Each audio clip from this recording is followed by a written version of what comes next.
Alright, now, ladies and gentlemen, welcome to a brand new series of Crusader Kings 3 here on the Lord Master channel. My name is Lord Master, and it's been a while since I've last recorded a video of Crusader Kings 3, ever since I finished the Sri Lanka series about over a month ago.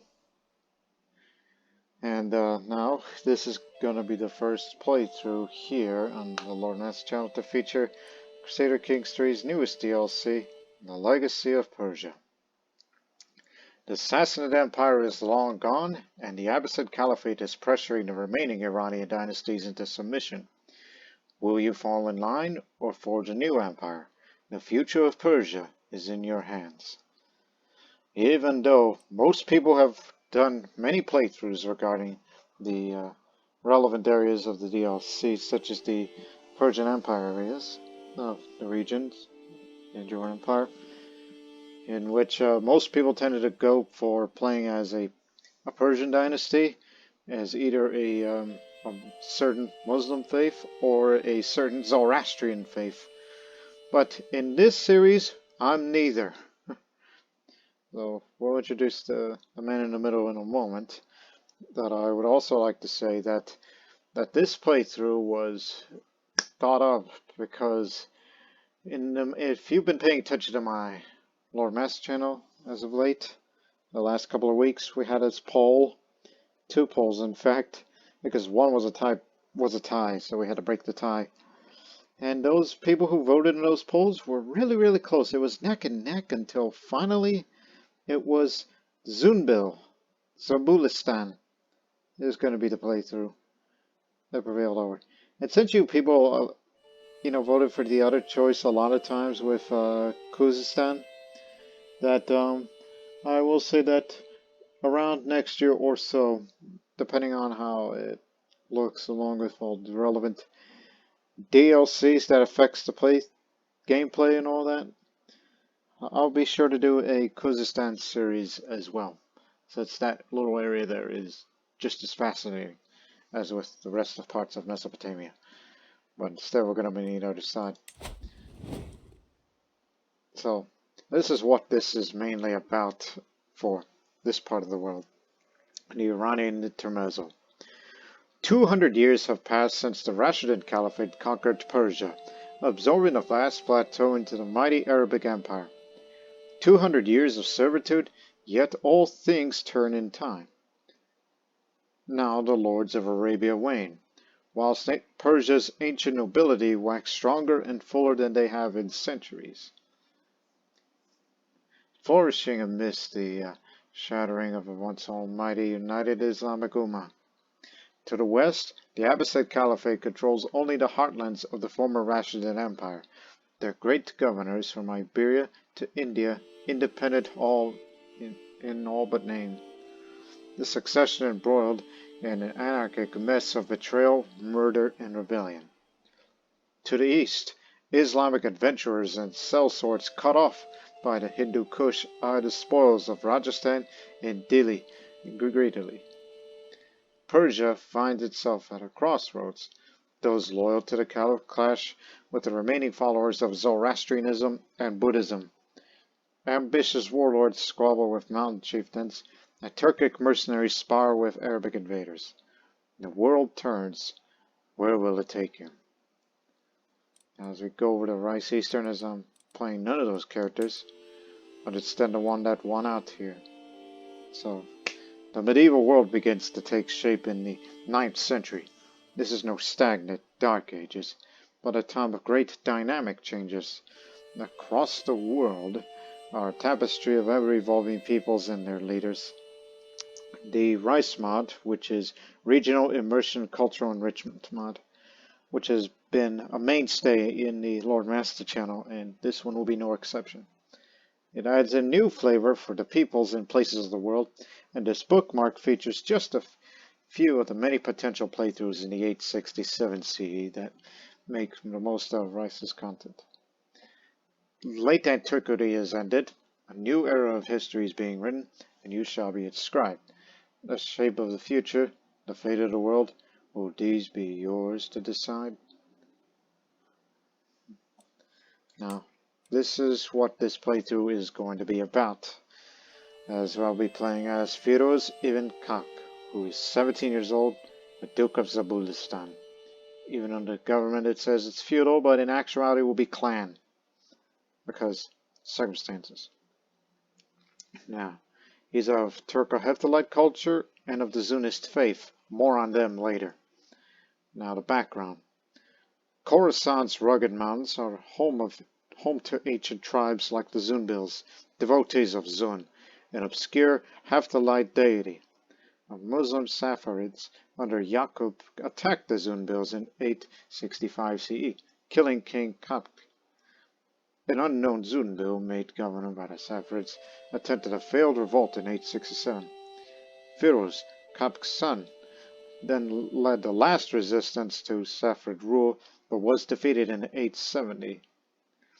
As the last Zunbil, champion of the Zun, the justice giver, can you defy the odds to avenge your father and protect the final remnants of a world long gone? As the rice flavor pack focus of the nearby areas that are relevant, such as Pamir in Zunist, Taran Basin, and Yezd, and including one new flavor pack that's just been added recently, just before I started recording this series, as this day of recording was on December 14th, 2023, excuse me. So, let me go back because we already have that save file here, which I did that as a, as a way to show you these people on the screen. So, this is the man, Firuz. And the other one is his cousin, whose name escapes me at the moment, but we'll be sure to introduce them. And all the mods that I'm using in this series is down in the description of this video, as well as for all of our upcoming episodes for this series of Zunbil. So, let's go to Zabulistan.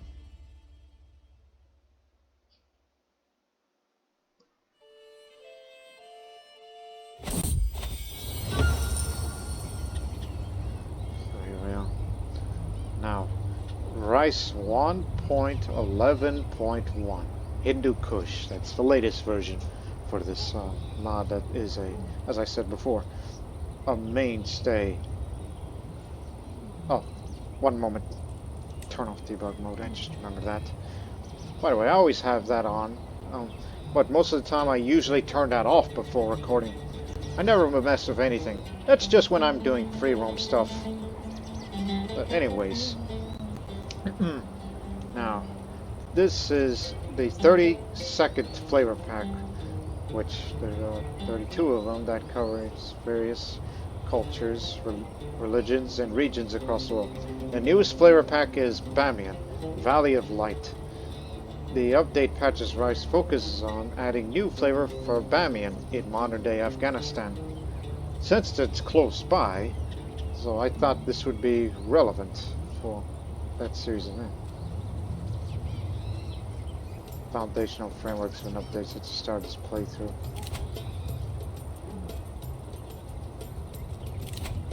Left click to read to change log and remove the alert.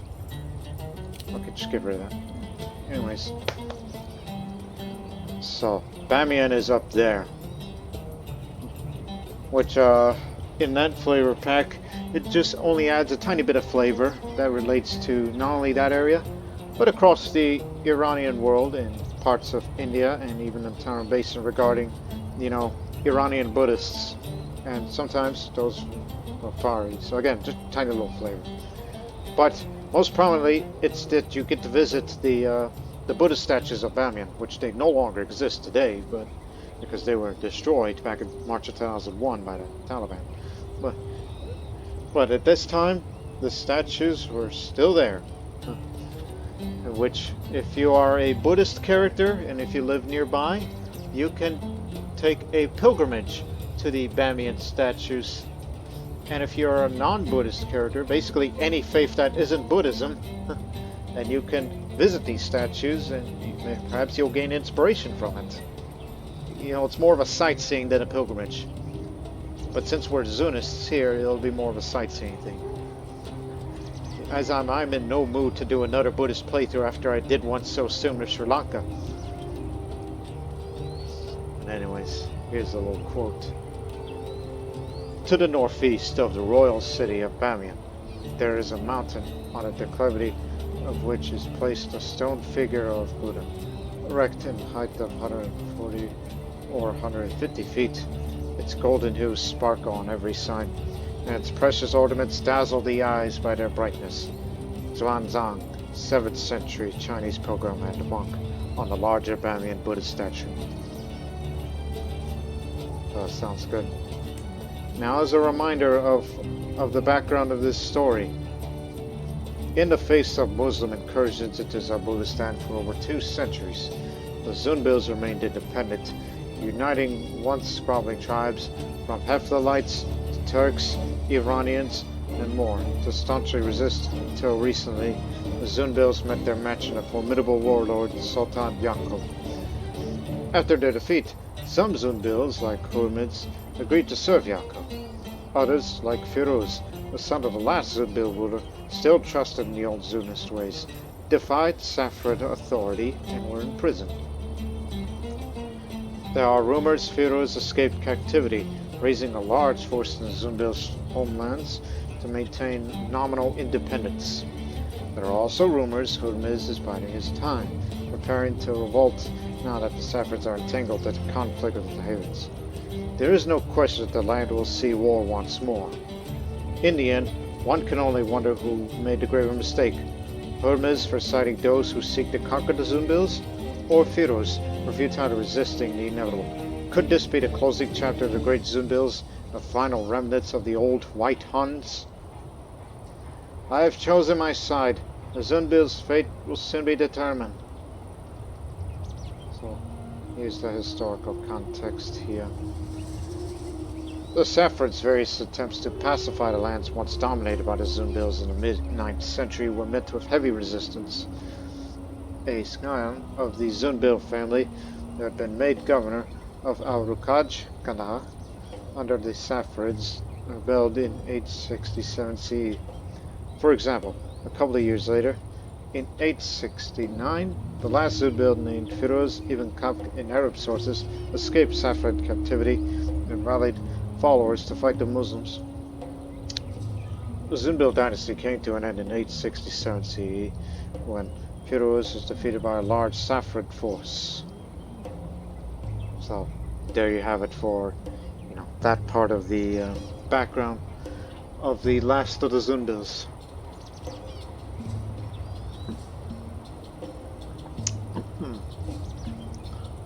Now, there's this new feature added in Rice that applies to the historically attested characters like Firuz here.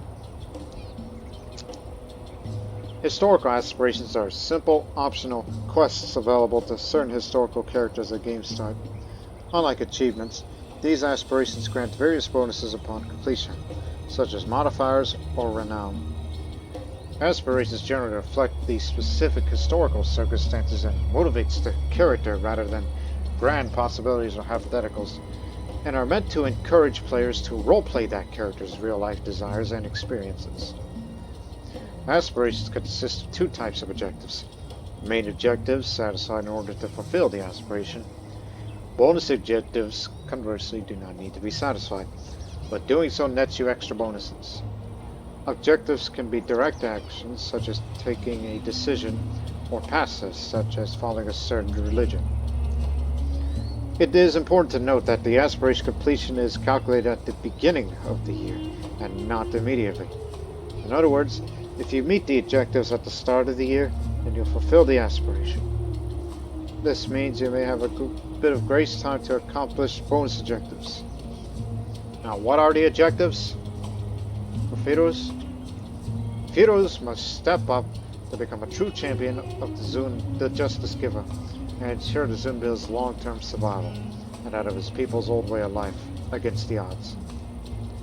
Main objectives: completely control Zabulistan, be an independent ruler who is of king rank or holds at least 12 counties, and remain Zunist pagan, in which the reward will be 1,000 prestige, and receive 500 Pamir tribesmen as special soldiers. Every county in Zabulistan gains 1 development. Now the bonus objectives. Directly kill at least one of the 3 Saffarid brothers. Yaqub, Amir, and Ali. The reward is 500 renown for each of them killed. So theoretically it could get up to 1500, which would be excellent. And also take the decision to restore the idol of Zun in Zamindua, which the reward will be 1000 piety. So there you have it, ladies and gentlemen. Greetings, you're about to start a journey a bit different from the vanilla Crusader Kings. Hopefully the stories lead by the engine number crunching, and your choice will lead to the more varied and interesting results. The difficulty also increases, as several systems are designed to turn the player's character's life harder and more challenging. If this is your first time with Dark Ages, play with a king or an emperor. You'll need to adapt your style of play to the vast changes to game balance Dark Ages introduces, and you are better off if you start the game in a consolidated position. Enjoy the ride. I'm a veteran of Dark Ages already. Heck, I'm a veteran of CK2's Dark Ages. So I already know how all that works. I mean, if you want that other option, that's for you people. If you're playing Crusader Kings 3 for a living, I highly recommend to add Dark Ages to your, to your gameplay. Because I like to challenge myself, because I sometimes want to get my ass kicked in games like these. But in fact, I expect this to be a bit of a game myself. Because Sri Lanka was nice and relaxing and all, but now you're in the rough and rugged lands of Kabulistan. Ah, here it is. So, this foundational framework. No patches necessary on your current game save. Yeah. Thank you. Now, there's this other mod, one of the more recent mods that I've installed recently, which is, you know how the last 2 playthroughs with Haran and Sri Lanka that I really liked traveling? Well, if you like traveling so dang much, so I added a mod called Travelers, which it basically makes, you know how in when you invite somebody to court or you marry a spouse that they just teleport there? Well, this prevents that. Anything that relates to teleportation, even though it's adjustable in the settings, they have a teleport detector. Like if the thing detects a little event that makes the character teleport, so to speak, it says, no, you're going to travel all the way. Like, say, if I want to marry somebody from the Pala realm and wants to come over here, then that new wife, new spouse of mine would have to travel the long way, even if it takes a year or 2 to get there. Even with the dangers out there. So yeah, that's how it works. And that's also partly the reason why you noticed right away on the screen of why am I in Kabul or Kabul, and I have to travel to Ghazna, to Zabulistan, to Rukaj, and then finally at home in Zamindua. I don't know what I'm doing up there for, but so for roleplay reasons, maybe he just paid a little visit, not necessarily to the Buddhist statues, but probably a little visit to the court of the Shahi, which they're Hindus up there.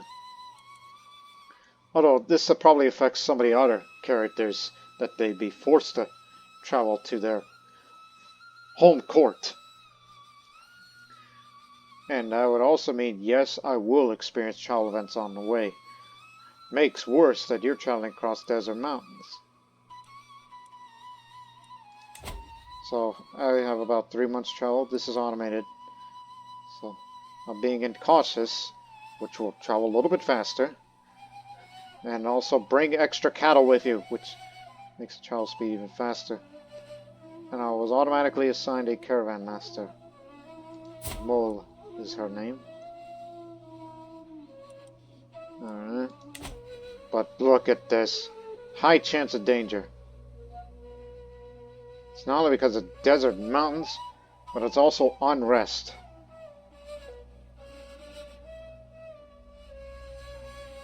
90. And it becomes slightly less dangerous when we get down to 100% chance of danger when you're in the desert. I better get home faster than possible.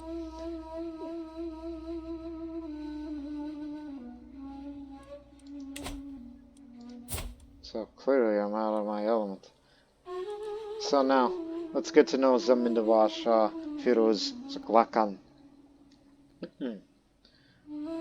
So now, again, my father, Lakan, was slain in battle by Sultan Yaqub, and that's the reason why he's my nemesis, because he killed my father. Now, a nemesis is a special relation indicating uttering and mutual contempt and hatred. It is a stronger special relation than a rival. A character can only have one nemesis.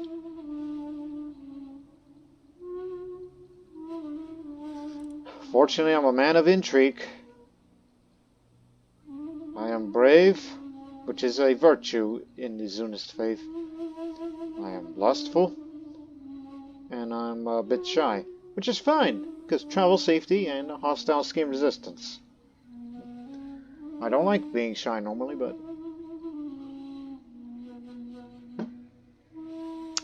every little bit helps. And I'm also a detractor of the Caliphate. By being Zunist, Firuz's stance on the Zuni Caliph is more a formality than a conscious choice, which unlocks the format revolt interaction, which allows to invest gold in order to motivate the peasant faction in Nunaran if they have counties with negative popular opinion. And others request incursion interaction, which is to finance any Turkic heritage ruler to conquer any of your neighboring rulers. And as well as unlocks the decision to search for a new faith, which I'm never going to do that in this playthrough because we're Zunist. If I were a Muslim, then there's that possibility of what I would find convenient to choose as a new faith. But no, we're sticking with Zunist in this one. Speaking of which, what is Zunism? Zunists revere the sun deity Zun, who was originally a Hephthalite or Hunnic deity, and whose worship is now syncretized with local Indo-Iranian traditions. So the tenets: unrelenting faith. Members of the clergy can serve as commanders or knights, which all the Zunists have +4 prowess and faith hostility advantage of +2. Our convictions are strong, and we will gladly fight and die for our faith. No matter how badly the odds are stacked against us, we shall not surrender. Adaptive. Dogmatic adherence to old restrictions only harms the faithful. As long as we stay true to the core beliefs of our faith, we may adapt our laws to the world around us. So, if anybody that tries to convert the areas that are Zunists, then there's going to be a little more resistance, +30%. Infidel vassals are less likely to join independence of popular factions. And for all Zunist characters, different liege opinion increased was for popular opinion. And of course, this tenet, which is what Zunism is best known for: sun worship, the light bringer, the life giver, the ever-burning flame, reigns high in the sky as the true sovereign of the world. Hosting feasts in the summer months earns piety. Imprisoned criminals can be sentenced to a sun trial. And we will take less attrition taken when out in a desert. Wrathful, deceitful, craven, and arbitrary are sins, while honest, brave, and just are virtues. And we have Eastern syncretism as a main doctrine. There is something to be learned from the way the different Eastern religions tolerate each other.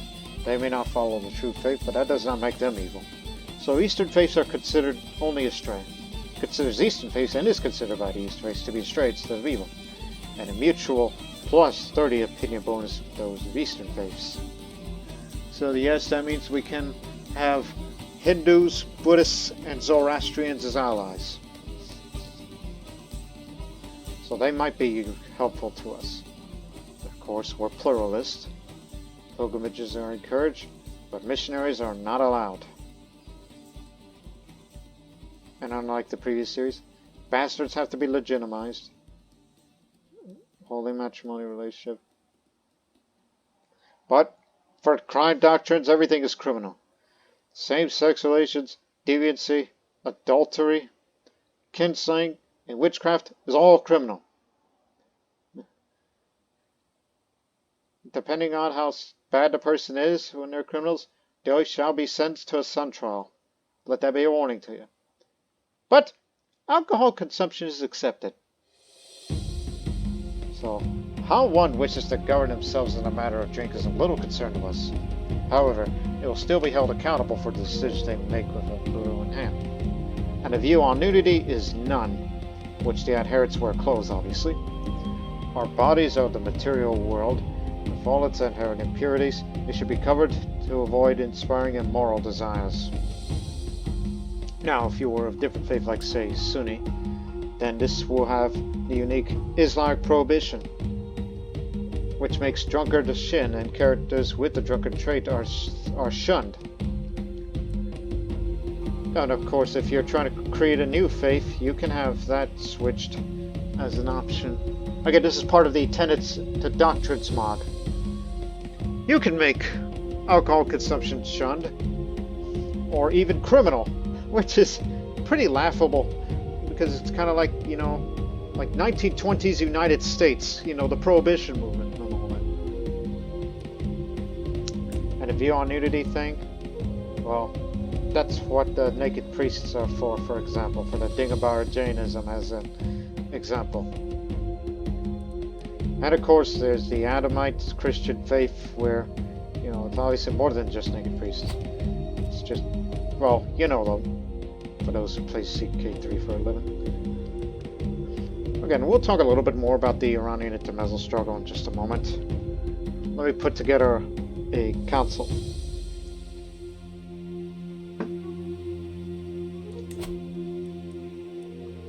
My diviner.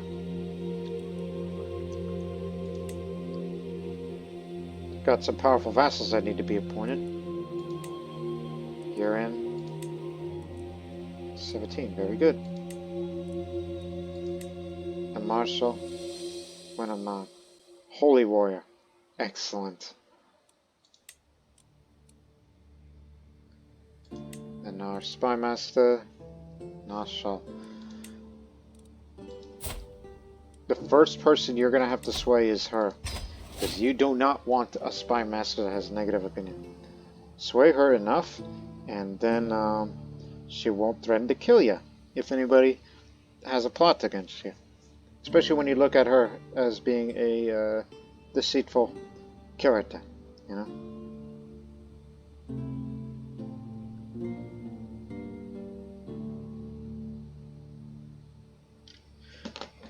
Uh-huh. Now that reminds me, since I'm a man of intrigue, obviously gotta go for an intrigue lifestyle, as that's my thing. Gotta go for skullduggery focus. Especially that there's these 3 Saffarid brothers that I need to kill. Obviously my nemesis would be the obvious choice. Oh yeah. Seems people are not fond of him.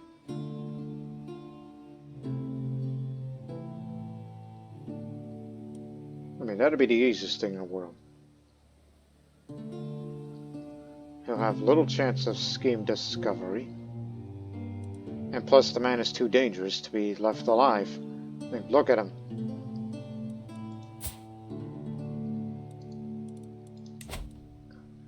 Although, lower chance, but when he takes over the kingdom, there'll be more predicted agents, no doubt. And then there's this other person, whom we can also get rid of easily.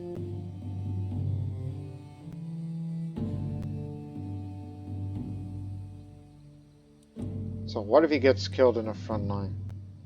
That's the question.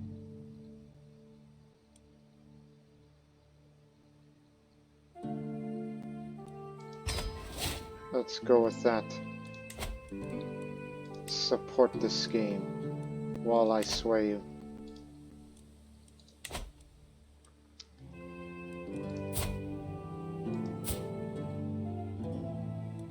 Oh, you're traveling with me too? Hang on.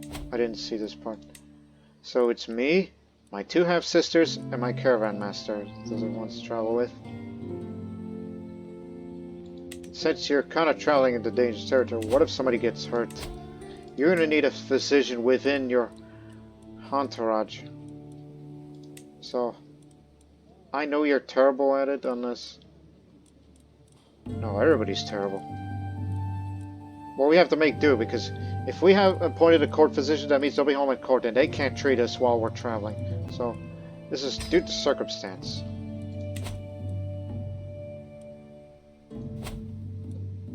And since you're married my half-sister, let's negotiate an alliance, shall we? Now, keep in mind, I'm shy at this.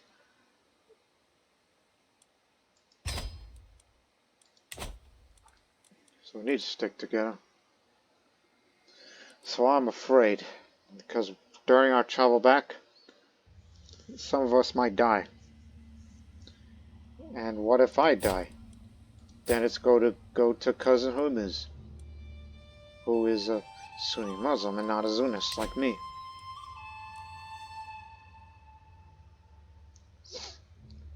So basically, just make do with what you can.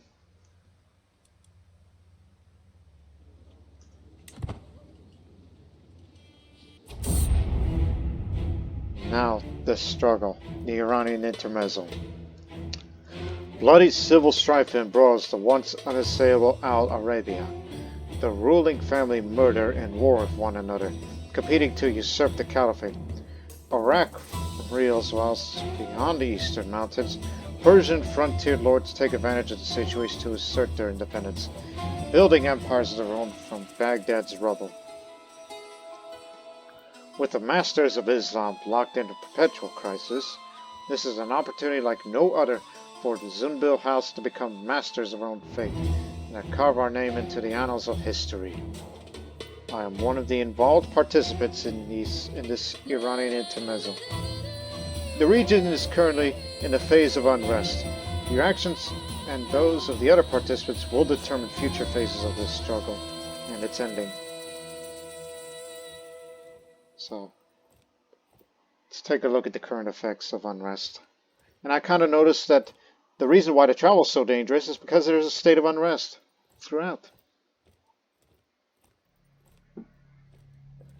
So travel is not recommended. Now here's the effects for those involved. Supply limit is 100% plus, while friendly territory levy reinforcement rate is also 100% plus. For those involved, install loyalist cash spell as unlocked for supporter of the Caliphal authority rulers. Offer vassalization removes the disloyal trait from recipients if successful. Subjugation cash spell is 20% cheaper for the holder of the Sunni Caliphate. The request encouraging interaction is 50% cheaper against the Caliph. Mercenary hire cost is minus 25% cheaper. Advantage when commanding own armies plus 5. Advantage in the same cultural heritage provinces plus 5. So obviously us Iranians stick together. Levy size plus 100%, while lowering the garrison size by minus 50%. That's war. Now for those involved in culture, befriending involved characters of the same culture gives prestige. Helping a claimant of the same culture taking their title gives prestige. Vassals of a different culture are more likely to use the minority vassal stance, which the minority vassal opinion would be lowered, as well as the tax contribution, levy contribution, and more personality energy. For the faith, for those involved, completing buildings and temple holdings provides piety. The demand submission interaction is unlocked for Caliph Al-Mutaz. The level of devotion factors into the offer vassalage acceptance chance. Piety can be used to increase acceptance in marriage proposals. Converting a county gives piety. Converting an evolved character gives piety. Temple building construction costs are minus 30% cheaper. While solid vassals is basically the opposite of the minority vassal of the benefits. But it also gives more boldness, zeal, and vengefulness for zealots. And for other effects, it's faster, minus 50% of the building construction time, so it'll be built faster. Plus 25 danger during travel. So as I said, travel is not recommended. For those involved, unlocks the abandoned hook interaction, unlocks the claim throne scheme against evolved rulers. Successful sway scheme increased the success chance of the offer vassalization interaction. Successful sway schemes against disloyal vassals have a chance of removing their disloyal trait. Increases the balance point of the skill sub-power by plus 25 for viziers. House members challenge the house head to a trial by combat in order to take their place. The disillusioned factions are less common, but claimed factions are more common. Disillusioned factions cannot be used against the Sunni Caliphate or Al Arabia. Hostile success scheme chances plus 20%. The claimed throne scheme power is plus 100%. And the control growth when at war is reduced by minus 0.02 a month. So there you have it. May Zun be with me. So let's get to traveling. But first, talk about House Head. So this is the House Head, Saleh, who is of kin, I guess, the wrong culture and wrong faith. I can't challenge him right now. I have to get home. Dare to be triumphant. That's our motto. And this is the new House Unity feature. That's for clan governments only. House Unity represents the state of internal relationships within a clan house and the attitude members have towards each other. There are several House Unity levels which provides the members of the house with various benefits and penalties. House Unity changes depending on the actions the house members take towards one another. Unifying actions will generally increase House Unity, while divisive actions will decrease it. The house head will generally have a greater degree of influence over the house's unity. Yeah, once I get home, you don't have land, so you shouldn't be house head. I would have to challenge you for that. Perhaps a fight one day.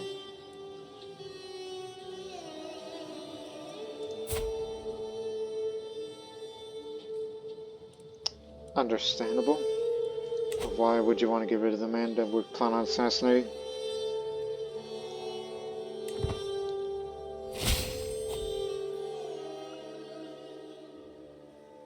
Okay, allied then. That's marvelous news. Even though it increases my stress a bit because I'm shy, but I'm doing it out of practicality. Oh yeah, this is also for the clan government. This is also new for this part of the series. Tax jurisdiction. A tax jurisdiction is a group of taxpayers made up of clan vassals. Each tax jurisdiction supports up to 12 taxpayers. Each tax jurisdiction can have a tax decree. The number of available tax jurisdictions is determined by rank, traditions, and innovations. A tax jurisdiction requires a tax collector to be appointed. A tax collector enables tax jurisdictions to function. Their aptitude determines the amount of taxes and levies as they collect for their liege. Tax collectors of high aptitude also increase the balance swing of your vizier, and vice versa. We only have one taxpayer because we only have one vassal. So, you're the only, well, either two would do.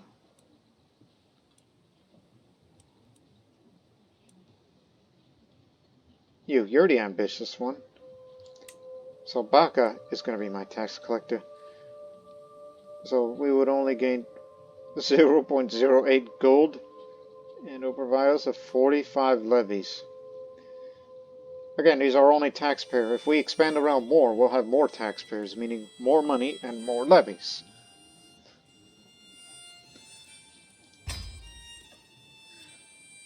And these are the tax decrees. Each tax jurisdiction have a different tax decree, modifying the taxes and levies contributed by its taxpayers. Tax decrees will often change the obligations in return of another penalty or boon.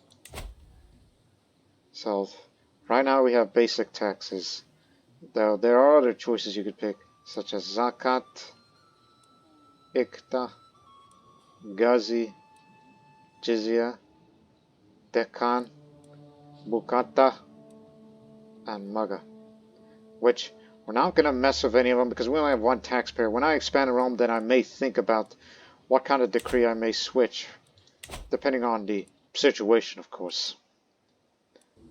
Okay, and it won't matter unless I survive the mountains. We have to get home.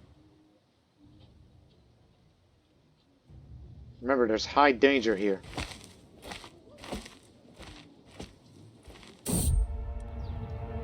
Our journey through Zamindavar has unfortunately brought us directly to the wastelands of Ghazna. We are not prepared to undertake this long stretch without having without a single source of water. Many of my companions have begun to look awful as dried turnips. I need to do something fast.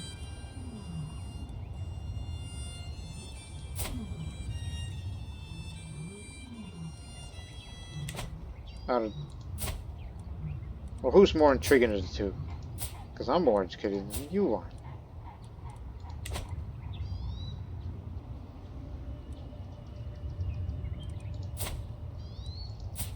I don't think she's that deceitful. Although she's an evil adventurer. Very bold, very cruel. She's not dishonest, I'll say. Inspiring siege might quench their thirst for now. Fail to inspire the entourage with hope. As my scheme moves closer to fruition, swift communication is key. I have an especially clever pigeon which Gobad could use to send an urgent message to me here in Zamindavar, if the need arises. But how do I get the bird into the castle of Nin? In case the plot is discovered, we can always have more, more increased success chance. So a local bird trainer could deliver it as a gift. 70% chance that I have it. Got it.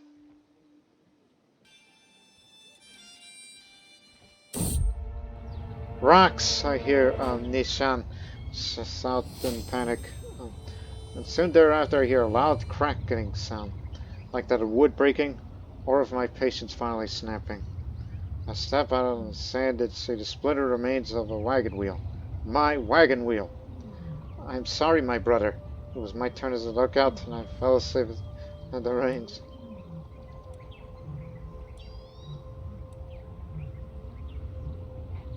Shift the supplies around. I'll ride rough from now. Delay for 2 days. Again, I want to get home as soon as I can before something bad happens.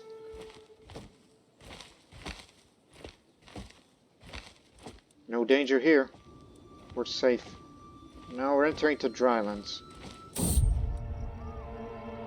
Not again. Still failed to inspire hope. Bank! Not again. This is like Oregon Trail or something. 2 days. One more. Mole's in charge of our food supplies and sheepishly revealed our provisions are now old but useless, having been poorly stored. Patches of mold cover the bread and fresh produce. They have quickly used up the remaining dried food. The party grows hungry as dusk begins to fall.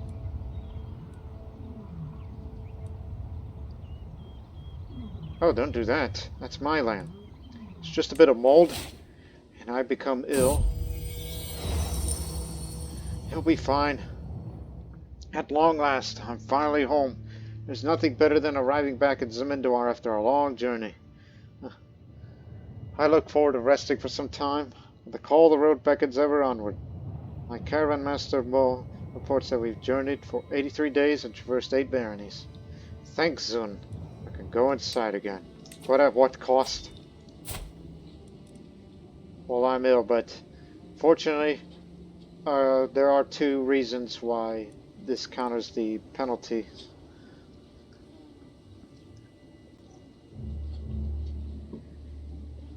I have not brought up the the Turco-Hephthalite culture. Who are we?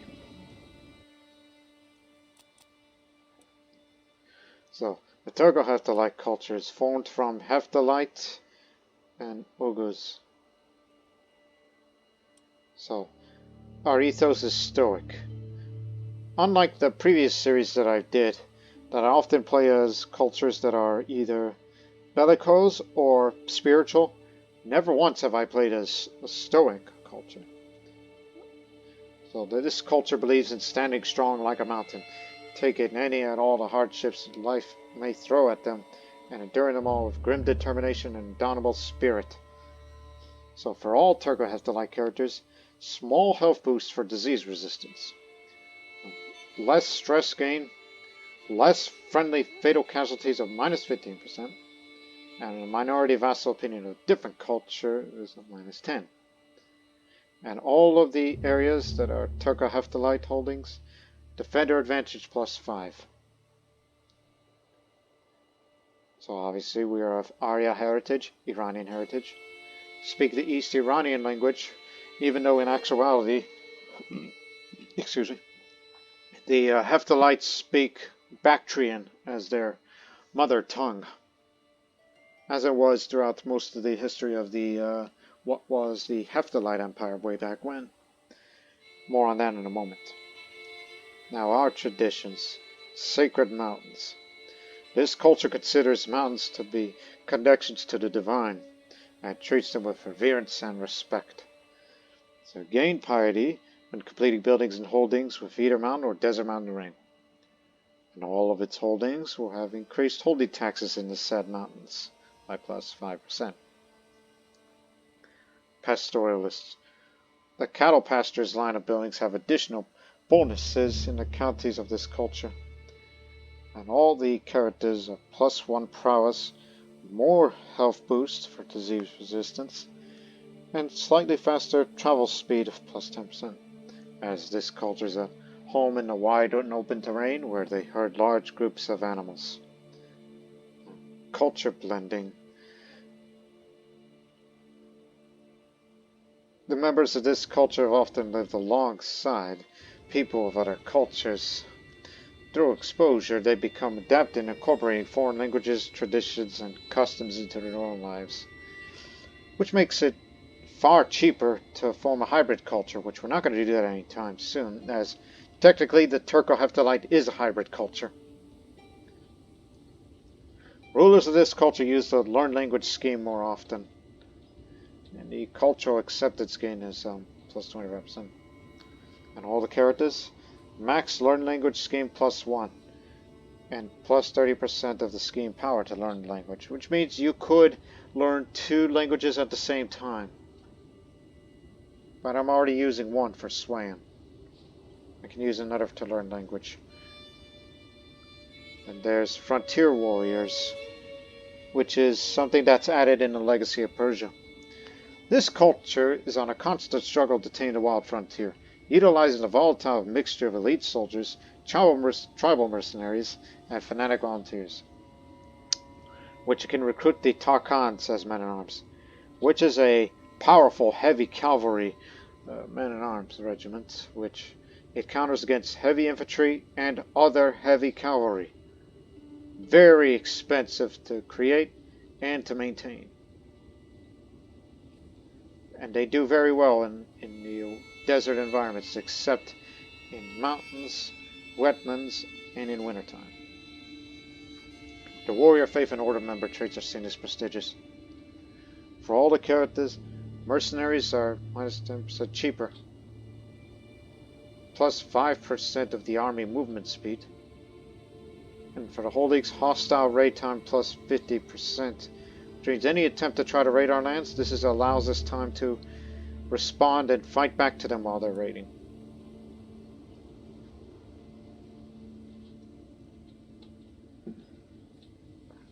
And finally, white Huns, unique to this culture and the Hunna culture. These people are descended from the fearsome steppe tribes called the White Huns by some, who swept into Persia and India in late antiquity. With their mixture of Iranian, Hunnic, Turkic, and Indian influences, their origins are shrouded in mystery. They have settled down somewhat, adopting trade and new religious beliefs, but their skill in battle is still recognized, which unlocks the decisions to reclaim the Hephthalite heartland and restore the Hephthalite Empire, which that will be the long-term goal for the series. So, despite the fact that there is an Iranian struggle, but here, like the idea of reforming the Persian Empire, not my plan. Rather, reform or restore the Hephthalite Empire. That's going to be our long-term plan. Make our own empire. Duchy tier and lower rulers may raid over land, regardless of government. Republican vassals above the rank of baron provide more taxes and levies, and can recruit Pamir tribesmen as men-at-arms. And for the characters, reduced control growth and tribal vassal opinion +5, which is a problem. We're not tribal, we're clan. There is no tribal government in any part of it. And plus, there's this one holding that I'm holding a city and not a barony. So I will give away Rukaj and make that into a republic vassal to provide us with more taxes and levies whenever I expand around more to more valuable land.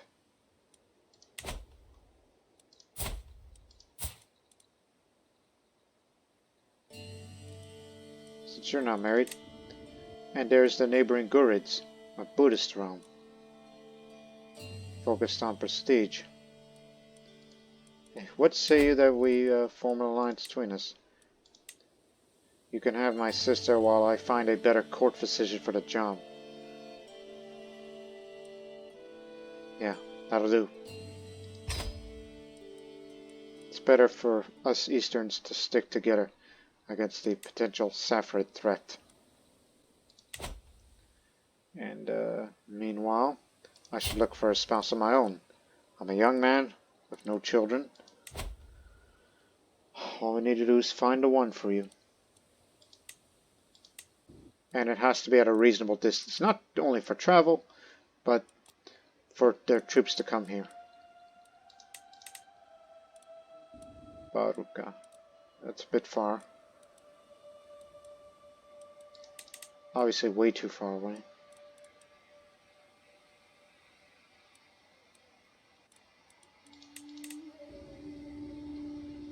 And also the female characters must not be landed, otherwise I won't get the benefits. So we gotta pay attention to that. So I fear we may not find another alliance and I'll have to marry someone else. And also not be lowborn. That's another thing that they updated on the Dark Ages mod. Is that if you marry a lowborn, you're gonna have a prestige and renown penalty. It can be adjusted into settings. I want to do that so that way, even if you marry somebody with good traits, like this one, that most people would go for, but otherwise they will tell you, it's like, no, no, no, you're going to lose renown for that, you need that. Unless it have a noble house, then that's optional. Even though I would like somebody to help out with my diplomacy, stewardship, and intrigue. And I guess I found the woman. She's Khotanese, but she does speak my language. And speaks Chinese. And is in Vamna, Khotan. It's a bit distant, but you should do. Plus fertility up, another reason. So I'll be willing to sacrifice the prestige. So keep that in tabs, so that way I can remember for later. Since I have a prone of not remembering who. Unless I find someone else. Which again, even though I'm ill at the moment, doesn't affect the stats. But I would like to have more stewardship and diplomacy. So she might be the one.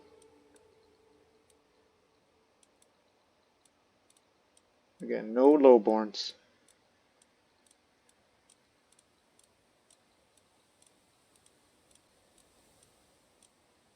And plus, I wouldn't like the idea of marrying somebody nearby, like from Inbera. If they get involved in a conflict, I'd be too late to contribute. And also put myself into further danger with the neighboring realms.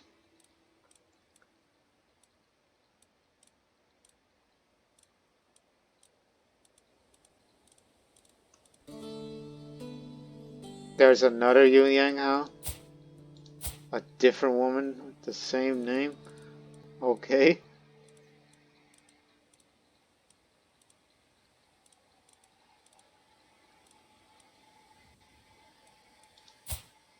Zi Hao, who is a matriarch. Oh my goodness, she's very, very, very, very fertile. And lustful. Oh my god. That is the most virtuous, but not virtuous, the most fertile woman I've ever seen.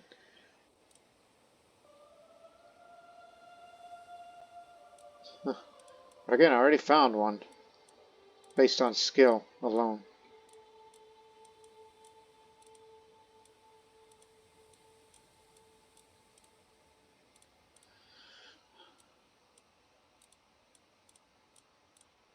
And plus, the spouse still has to travel here.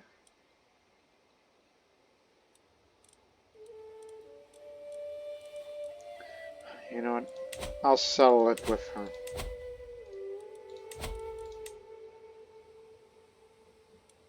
Hope you don't mind. I know it's not going to result in an alliance. Oh, wait. The Khotanese do speak East Iranian, which they speak Saka to be exact. Khotanese Saka.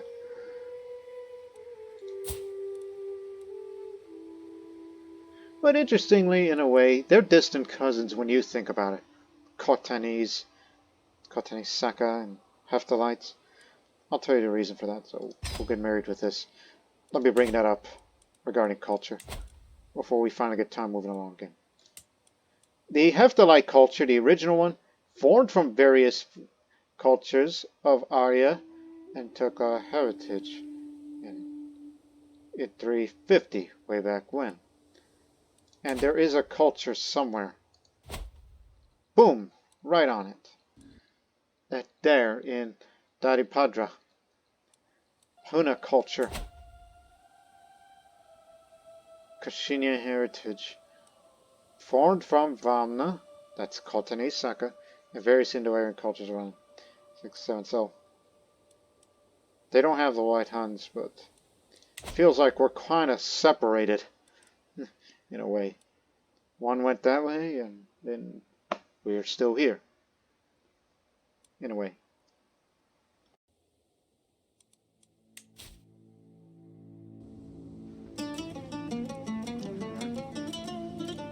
Let's get time moving along, but I want to slow it down a bit because there's some things I have not talked about yet, such as times come for you to treat your culture. Well, I'm fairly certain that it's simple, not textual would suffice. Choice is yours, my lord. Well, before you're going to get married and you leave this court, do no more than is necessary. Nishan has decided the best course treated would be some rest. She surrounded me in soft pillows and gently tucked me in under many layers of blankets. Before she had left my chambers, Nishan pulled my curtains shut. It was noon. Some extra sleep turned out to be just what I needed. For now, the worst of myself seemed alleviated and the world seemed a little brighter. Thank you, big sister, as I'm 17 and I'm a little brother who had to be tucked in. Thank you very much. Now, you. I challenge you. Because rejecting would reflect poorly on them. Because you have no land, you have no power, so you have no reason to do that. Is not a ruler, we'll definitely accept, so there you go. Now I'm the house head, which gives me the decision to establish house traditions. Now, a house is nothing but its traditions and values. I'll exemplify the values of this house and codify the proper way to conduct oneself for posterity. Establish house traditions based on a set of values. Available values are determined based on my personality traits. A set of personality traits will become favored or disfavored by future members of your house as they grow up. Yes, sir.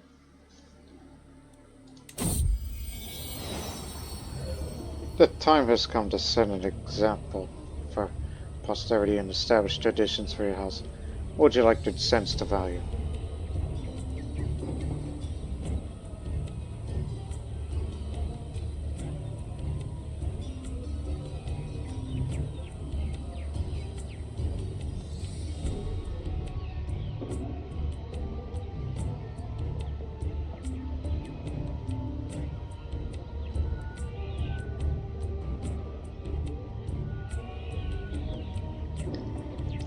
Because of our culture is more defensive intensive, and and our faith is of an unrelenting faith, where bravery is seen as a virtue. Our house tradition for this series will be valor. It favors brave, stubborn, and impatient traits, and disfavors craven, which is a sin. Members are more likely to pursue martial education. Children start to learn swordsmanship at an early age. So the martial level of fame goes up, but when a character gets stressed, they're going to fight better. That's prowess per stress level increases. And when we defeat our enemies in battle, our pursuit efficiency increases, where we really want to, get them. And our army movement speed will travel a little faster. The Glory Hound Vassal opinion will go up, and the Master Better trait to experience gain also increases. So, the last series with Vijayabahu was all about honor. For Zunbil, it's about valor.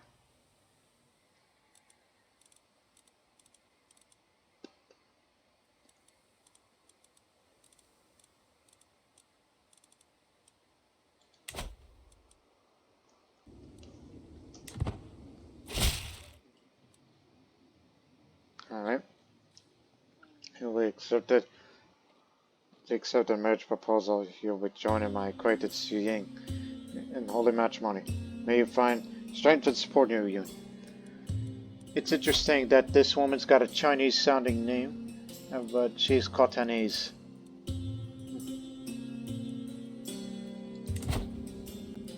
It's not unheard of. So now she has left Khotan, and my sister is going to the Gurid realm, which won't take too long of a travel, not too perilous, I hope. Same could be said for Yu Ying. I just hope nothing bad happens to her on her way.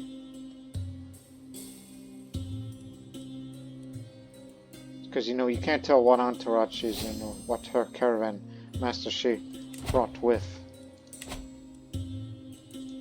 My mouse has a bad habit of double clicking. So she'll be taken across there, go to the mountains. You'll be a little safe in India, and then you'll travel through the dangerous mountains of the Hindu Kush, and then you'll be in Zamindawar. So I'll see you in a year. A call to war already. The Gurid.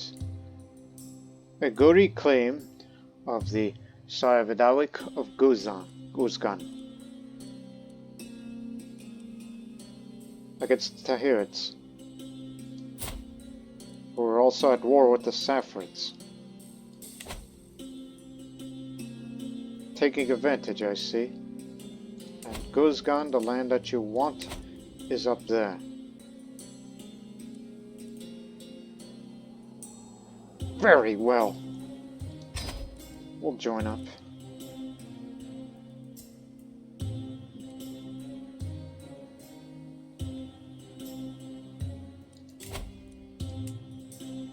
It's like the objective is over there.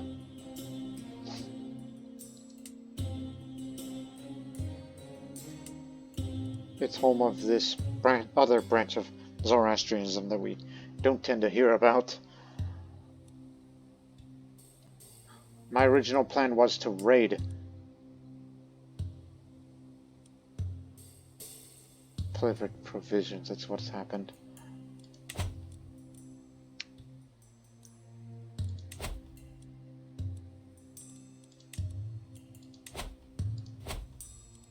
They're stationed, and now we raise.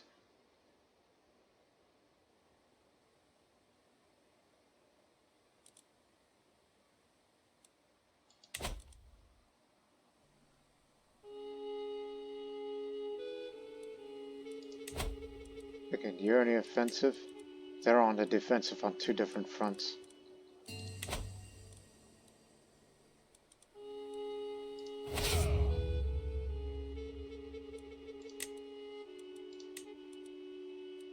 Although I could lead, but a holy war will do.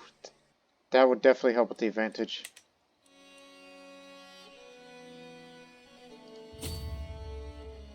It'll take you 6 months to get there, or so.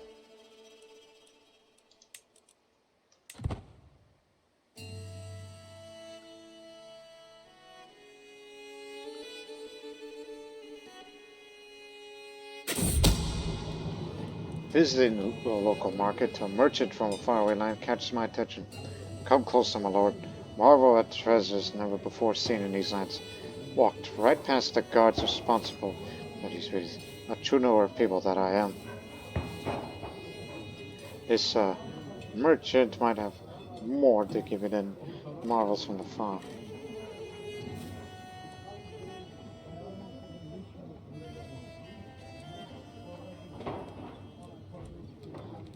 "50-50 chance that I'd convince the merchant to share thoughts, share her insights of me. 50% chance to convince the merchant and I'd learn to read people. Or I'd lose the prestige and put me on a negative prestige. It must be interesting, traveling as much as you do. Convinced. Learning to read people. Increased hostile scheme.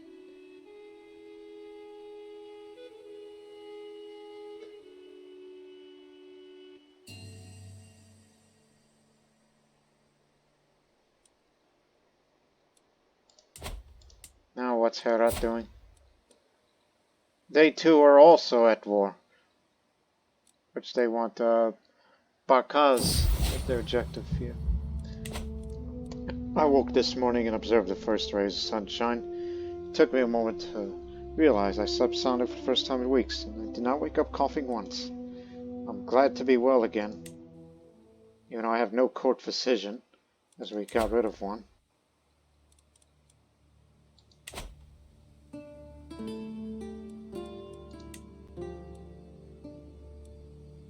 Forces of Herat fighting each other, and they lost them.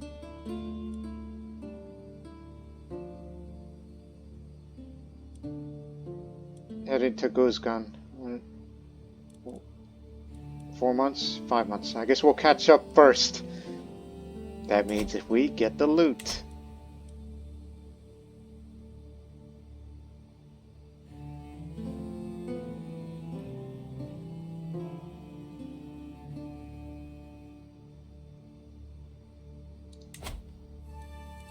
Lost the war already. You've lost one battle, you got captured, and that's the result. Bamiyan is at war. Kabulistan wants Bamiyan. But that man is arrogant, vengeful, and sadistic despite the fact he's a Mahayana Buddhist. And he's going to defend his land in any way he can.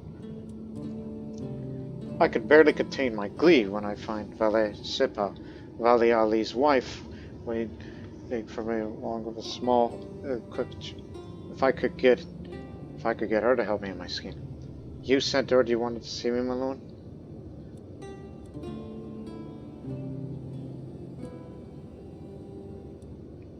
Again, I want to move forward. Please, tell me about your castle. There's progress. Just have to move it forward before it's discovered.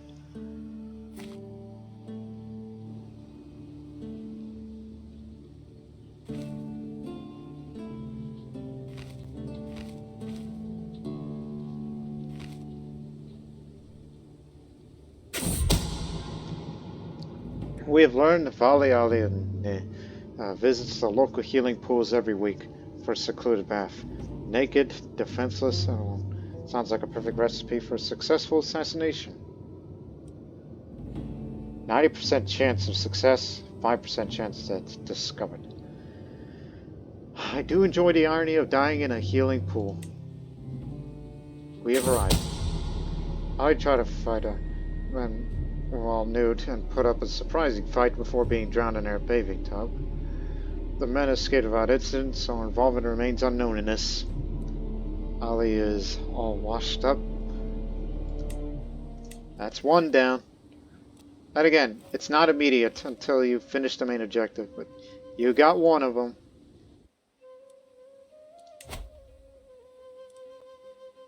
He's still at war, and I know that man isn't well liked either. So, let's go after him next. And if it tells you to spend money, don't do it. We got enough agents for that. And my cousin's in on it too. She's arrived. Welcome. And of course, you've seen this before if you watched my Sri Lanka series and know how this works when we were developing crazy. The more increased development, the more gold you have to spend.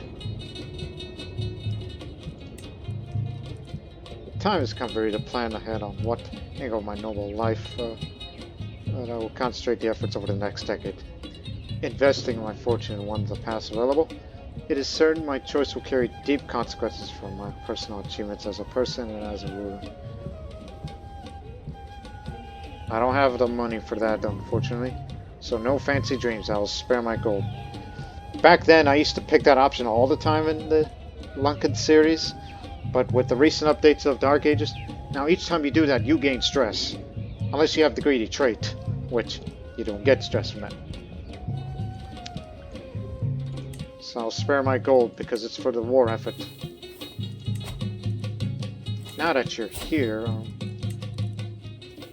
provide me with more diplomacy and more stewardship and intrigue. Just what I needed.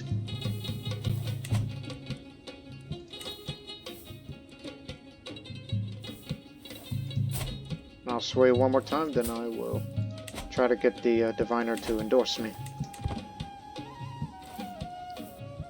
5 months.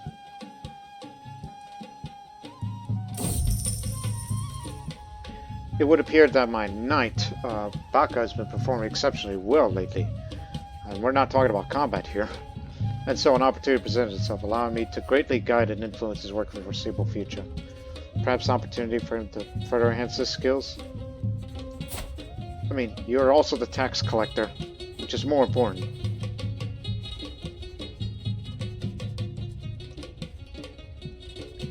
Especially more gold is needed, because our money would be draining down slowly, bit by bit. So I'll say, you're here to collect taxes, no? Then get me taxes! So every taxpayer assigned to Baka will lose opinion in the next 40 years.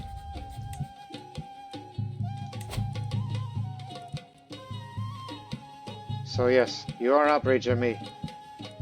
Don't give a damn. Plus, we're here first, so we're gonna get the additional loot. I am told Sultan Yaqub, the contemptible boar, has vowed the Zunbil to be internal enemies of his family. Ha! To think my killing of Ali actually raised some Saffarid hackles. He is my nemesis. Oh, the feeling is mutual. Now it's a feud. So now this house has a running feud with a rival family. Hostile schemes against the target house will be slightly more likely to succeed. Be careful.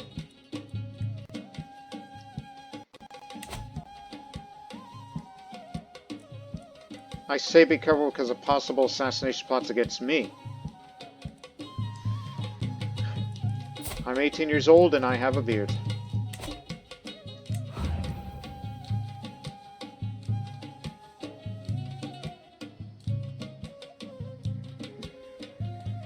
Fortunately, I'm a shy person, so there's some resistance.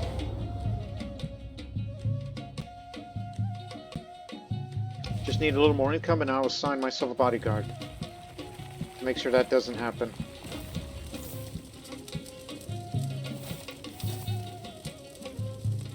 And that's also the reason why I had to get married immediately instead of waiting till I'm 30.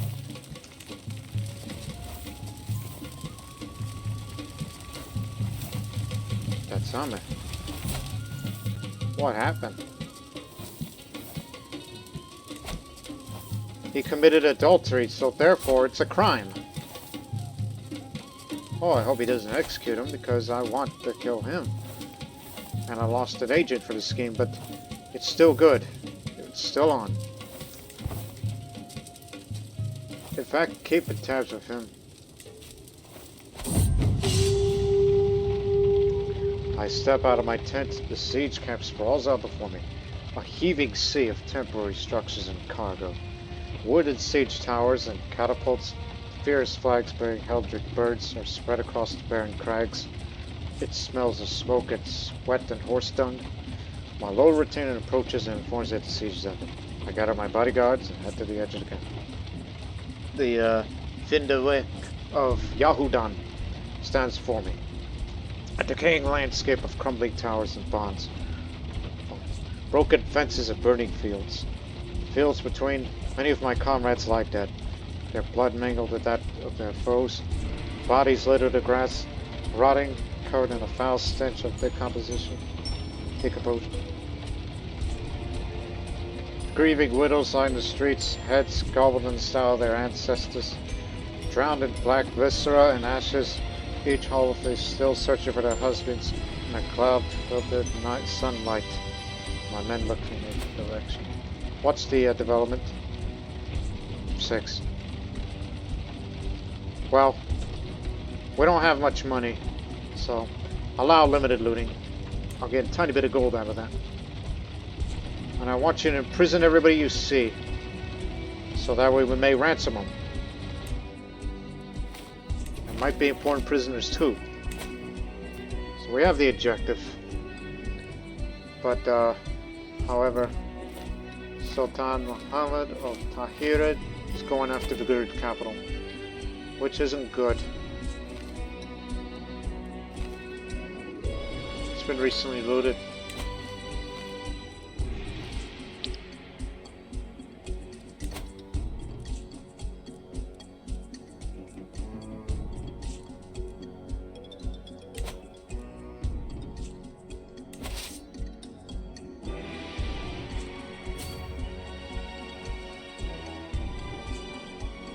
They may have more soldiers, but we have a better army commander, higher quality, more men-at-arms counter, and defending against desert mountains. Despite this size, and their commander may be better, but advantage us, especially we have a holy warrior. And we have Pamir tribesmen, which they are good against heavy infantry, which they have plenty of. The armored footmen. Pikemen do well in mountains. They have light horsemen. And their fighters are pretty average. But of our smaller numbers of knights that we have far better fighters for the job. I think you may want to improve them on that.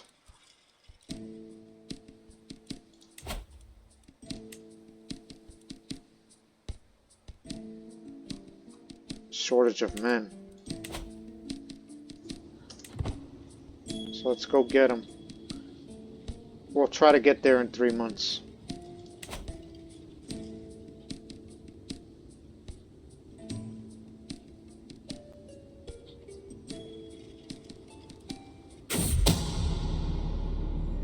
Spy massacre grave news. Well, we do not know if someone's plotting to kill me. I wonder who would that be? You know, I'm not particularly well liked either, so I gotta know. It's only 5% chance of success if any attempt is to try to murder me.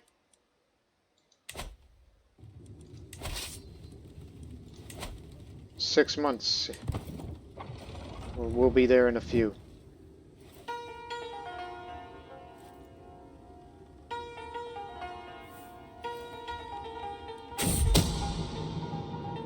While Faridun's ability to make friends has proven invaluable in my scheme, He's not as quite careful around others as he should be.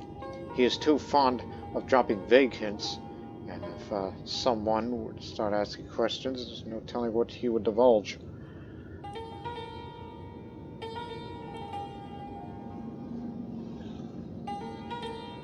If he can't keep secrets, he must keep quiet instead.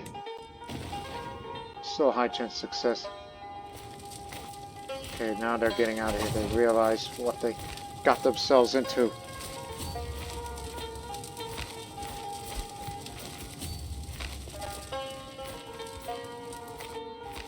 Scared him off. Alright. Showing off a promising new recruit. He may not be as noble stock as you, my liege, but I swear on a name that Kahadsha is what he would want on your side. Oh, definitely. He may be a stupid man, but he understands the sword a lot better than any of us. He shall serve me. He would be a definite asset to the army.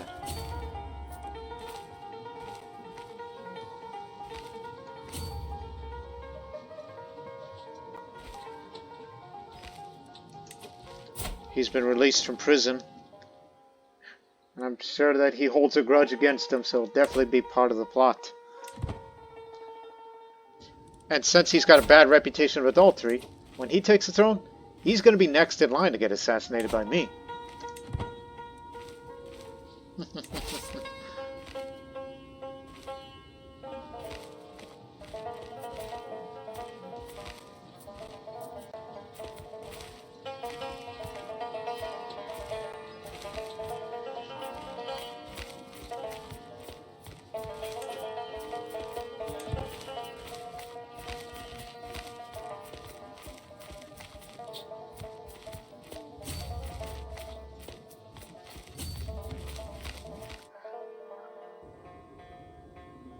We're just gonna let them run around.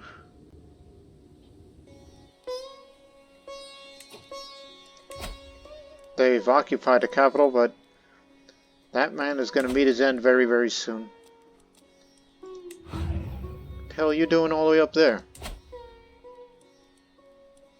There ain't nothing but Sogdians minority up there. The bold bloodline. Lately, a healer has caused quite a stir with his supposed knowledge of physics. He claims that by bleeding his patients, he can cure them of all life. Our agents have learned that Sultan Yaqub has attempted to contact this healer and have intercepted this communication. We could send an apostle, and Sultan Yaqub would gladly open his veins for us. 95% chance success. Sultan Yaqub will make this too easy. Almost. By welcoming our assassin into his home and gladly handing over the risk to be bled dry, Shah Yaqub of the Saffarid was killed. It goes to show you must never believe people who they say they are. Our fake bloodletters simply walked out of the front door and vanished into the night. He is cured of all ailments forever. For outliving my rival, I gained prestige and lose whatever stress I had or lack thereof.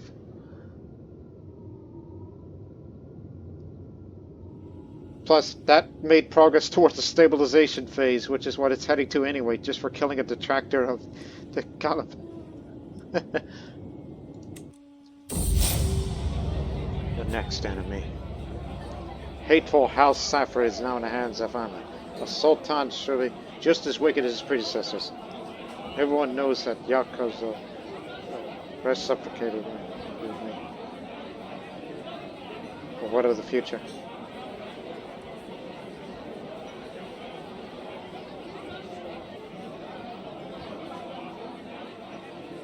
Nothing changes. Saffarid dogs are all the same. You're next. The feud continues. And their war with the Territs had just ended. Because I killed him, man. Because he's the one that started, and we killed the one, and therefore ended. And since he's got a bad reputation for being a fornicator, that makes him even more likely to be assassinated too. Everybody wants to get him.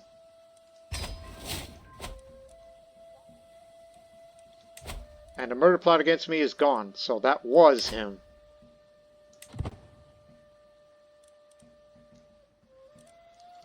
Your move. Now he's my nemesis.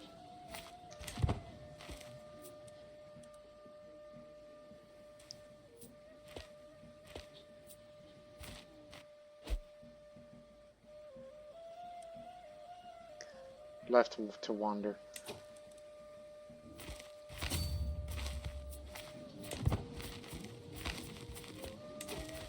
Okay, 44 days, 34 days. We're gonna beat him to it. He's gonna be in our turf.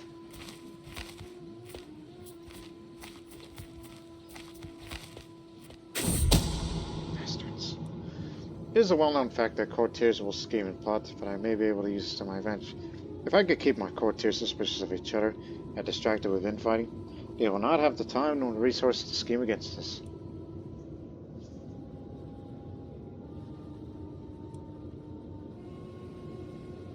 As long as I place some spies among them, I will be safe, so it would be better off because, you know, family feud, house feud. So, it's best to get more hostile scheme resistance. They're better off with that.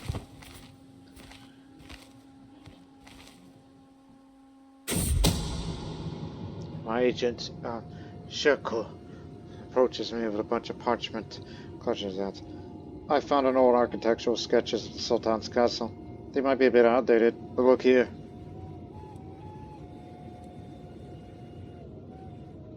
That looks like a tunnel we can use. Progress.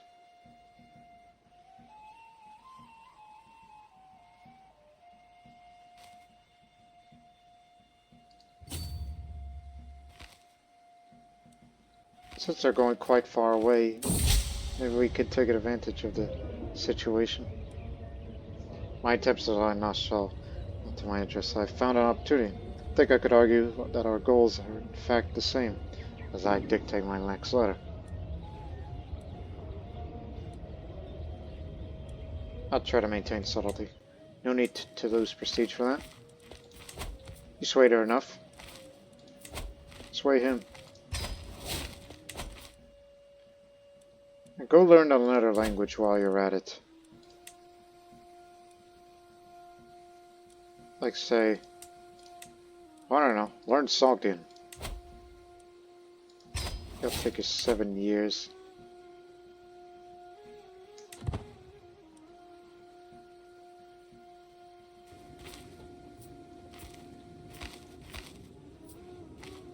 So 1,000 renown when the aspiration is finished. Thank you. More money is always needed.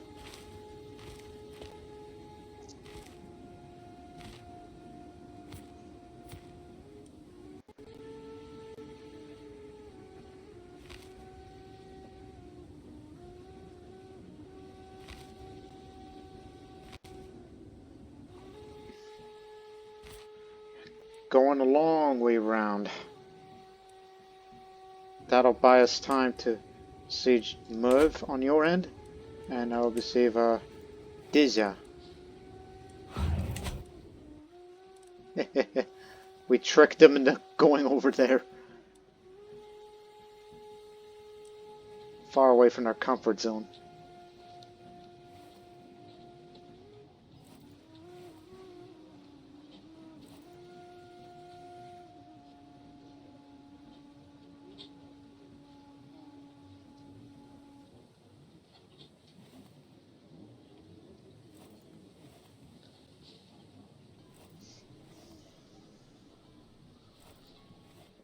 No longer have it on line of sight. 1 second. Put it here. That one guy. No, not me.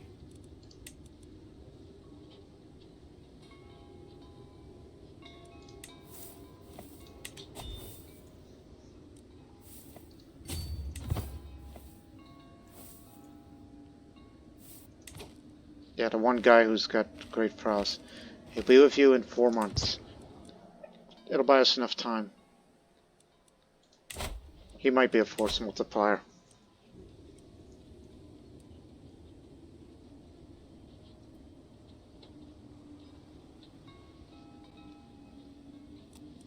Because a high prowess character can make quite a difference.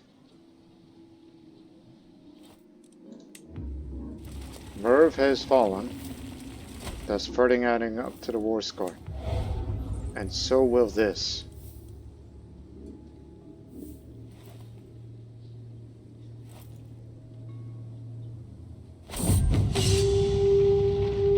Gold. I step on my attempt and rub my eyes. The siege camp sprawls up before me. A maze of canvas, of half-constructed wooden frames, of rope and blanket and lean-tos. Fierce flags bearing Heldrick birds are spread across barren crags. Here and there, in tents and makeshift shelters, men huddle over fires, their faces smudged and gleaming with rain. My well-retained approaches and informs that the siege is ending. I gather my bodyguards and head to the edge of the camp. The Compatibility stands for me, a blasted ruin in the fields between. Many of my comrades lie dead, their blood mingled with that of their foes. Bodies of the dead and dying fill the town, a sprawling mass of candle, blackening flesh lying in dark pools. Survivors huddled, speechless and panic-stricken, around any fire, just as a frightened fox runs to its hiding place. The acrid odor burnt flesh and fat blended with a coppery flavor of blood-caked dust clings to the air. What's the development of this land here? 6. Again, just a tiny bit of tyranny wouldn't hurt. Plus a little bit of money for war effort. Since we have prisoners of war here, and none of them appear to be, important people, so we should ransom anyone that is willing to pay. Like this one. Because we need money to build a building to further improve upon not only the economy, but also the size of the levy so it can be much more defensible. And an improved economy means more of the maintenance of the men-at-arms, because I would love to expand the men-at-arms. Unless we want to reinforce the circle communities, which would be of great boon to us.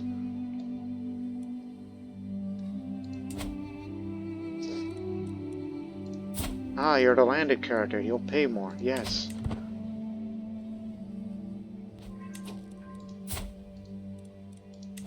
You paid me 10, and here's the rest to get you out.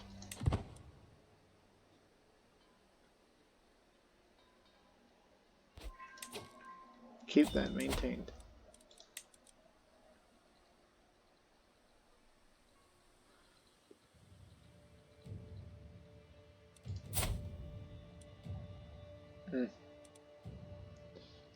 Again, those Zoroastrians, we consider them astray, but they consider us hostile.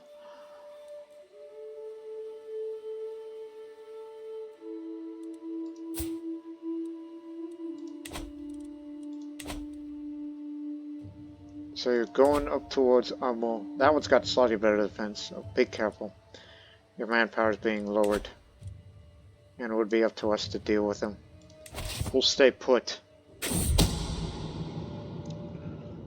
He too is going to the healing pools, so 95% chance this is the last of the 3 brothers.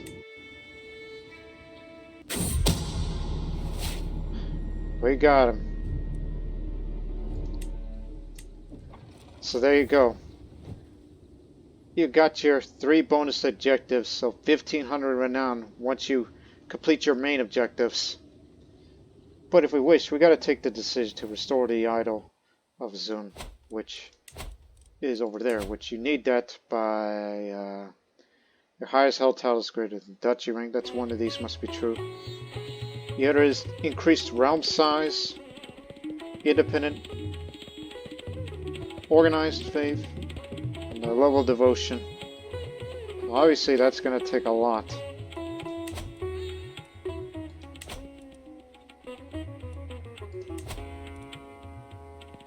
starting to go that way. Which I'll explain more about the house unity levels and such in the next episode, since we're focused on war right now.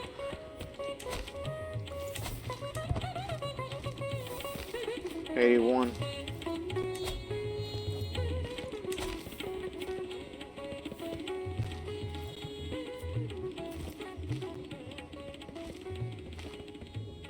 We're waiting for this one guy.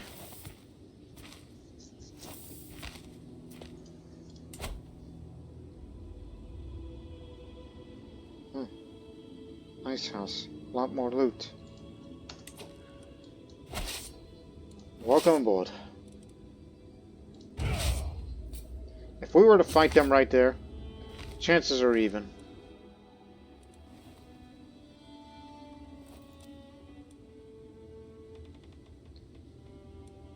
But again, they may have more knights, which they could definitely kill us off, but we got some very good knights.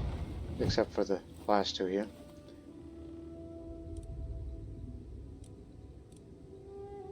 So I don't know if this would be a good idea, or just sit up in the mountains and try to get them to lure them. Get over here. You know, one of those situations, so perhaps we should wait it out. And see what happens. Let him take Guzan back.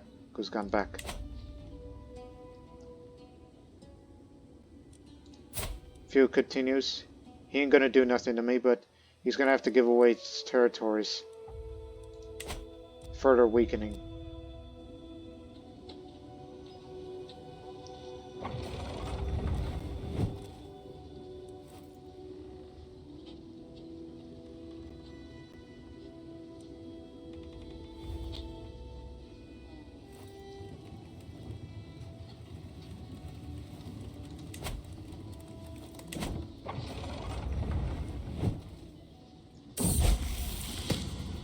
And so does Amendawash discussed exotic poisons and antidotes, whilst they from Anda started to looked up the start from the Sogdian book, only to notice a flush small leaning over. Oh my, is that Sogdian you are speaking? She says, you know, Sogdian is the language of love and trade. And if I did not miss here, you just call me a heroic turtle dove, you stag you. Because I'm less falling as I'm shy. Dude. Go,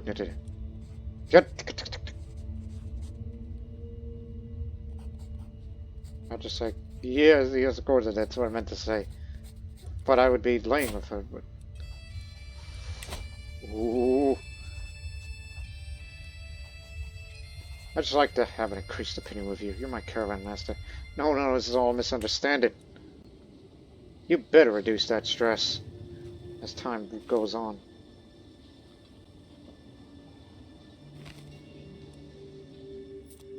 They're probably gonna go up to Zan now.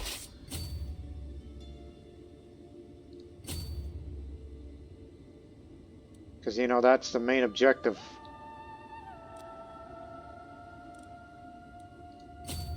Can't leave them out there like this. Don't want to prolong the war.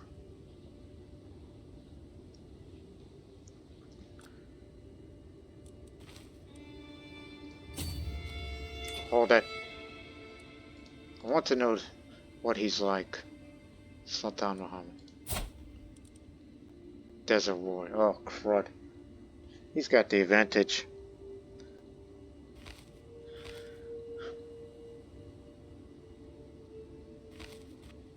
Advantage is his. I mean, we have our guy. Go against Holy Warriors. Fall back.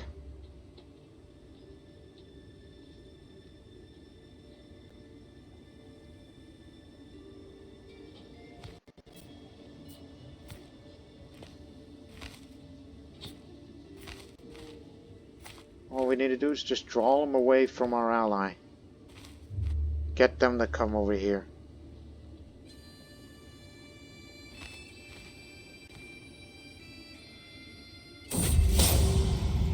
The condemned thief jerks at the end of the rope. There goes still. crowd of commoners muddles their approval and begins to disperse. But where's the cheering, the growing, the terror? I could improve public executions of Mazapan into Zabulistan with one simple change.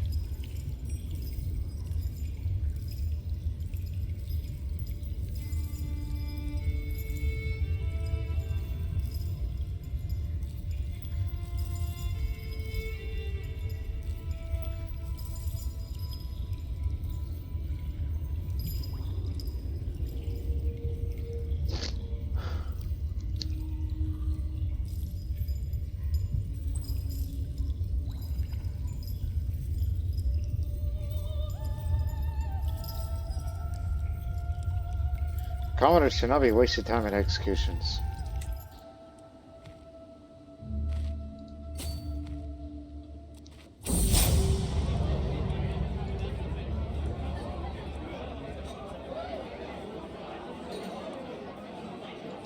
Continue with the feud. Though we are winning the feud, and that boy's gotta concede.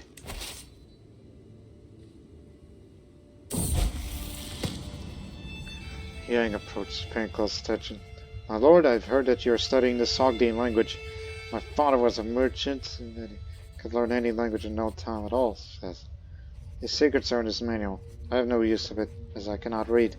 That part of it with a reasonable sum.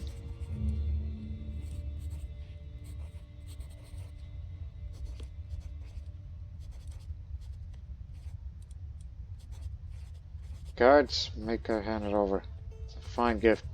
She'll get angry with me, but she'll still like me positively no matter what. Give me it. Every little bit helps.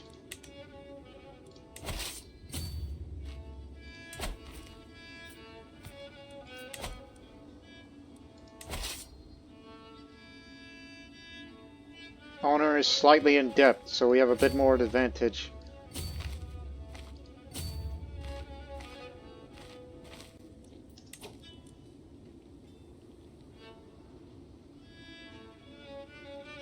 Okay, they do a lot better in mountains.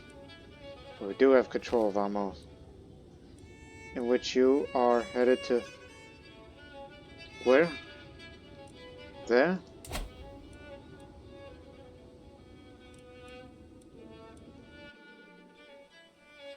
So at least we're dragging this war on, so now he's into debt, which means advantage us.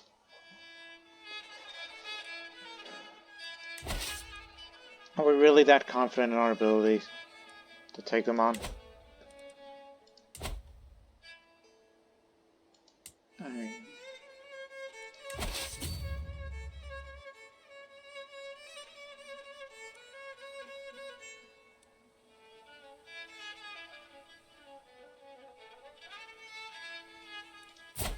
Plus you got great martial skill of 18. And what does Muhammad have? He's got 14. But Desert War I'm kind of worried about. Because you're basically fighting in his turf. And he's got more men at arms that could do a lot of damage against us.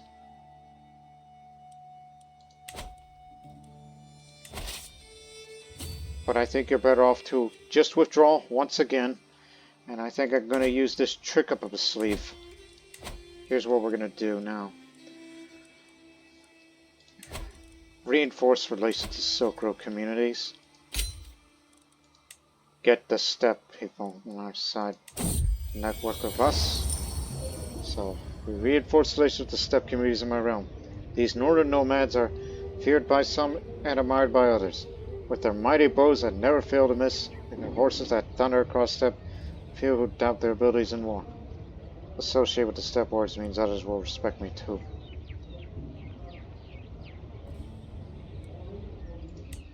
Again, it's once in a lifetime. You can't do that again. And here's the real reason. Get an army of 250 men. So, this is the result of it.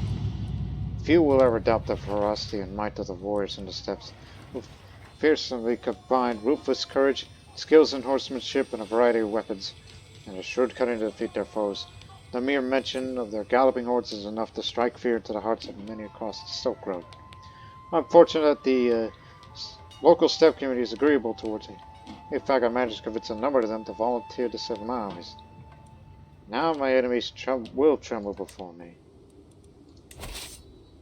So 100 levies, 100 light cavalry of light horsemen, which they do well in drylands, and 50 horse archers,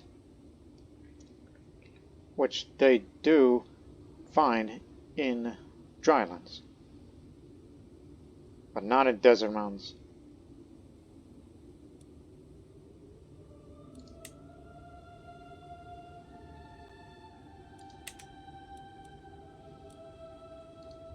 Be there in 6 months.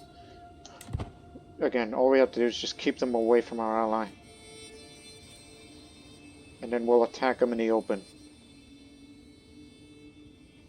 It's the best option.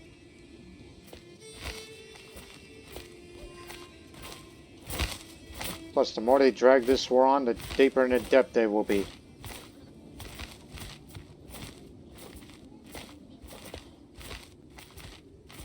I think they're going to go after our allied army.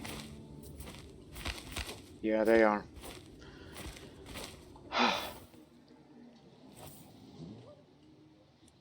Four months.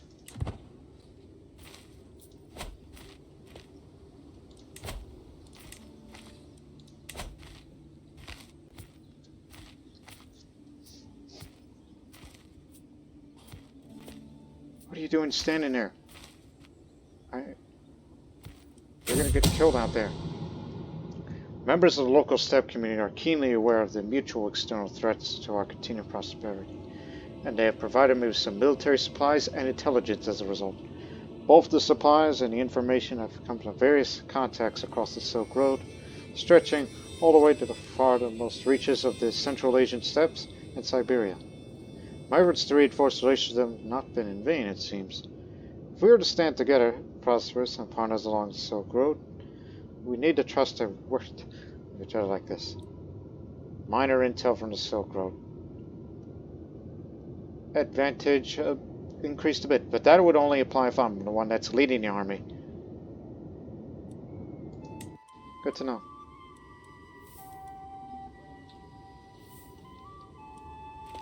Just try to kill them, kill some of them.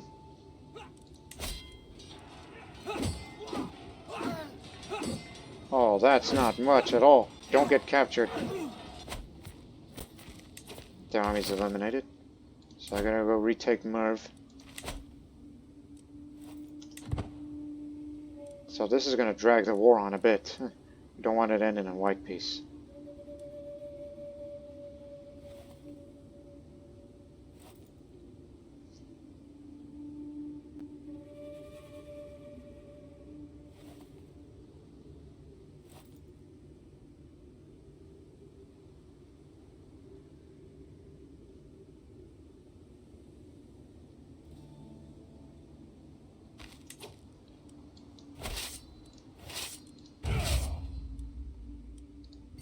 We'll be there in 3 months. They'll take it by then.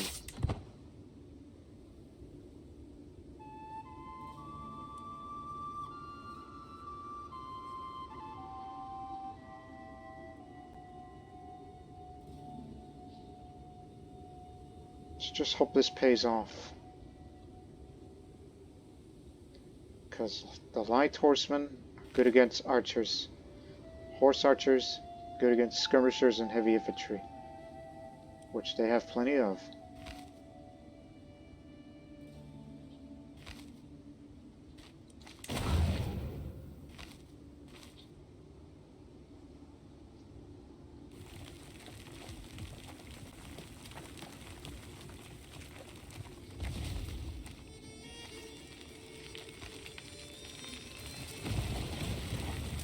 We'll be there in 10 days. But I think they may take the place right as we were to capture it.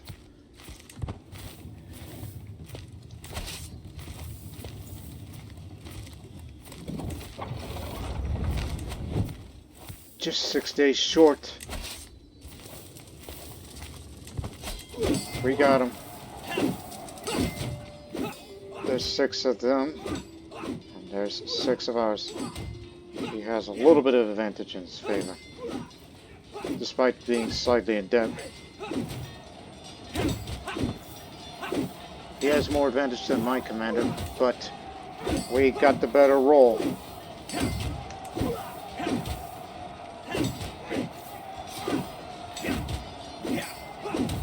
Wounded one of them. Now they have the advantage.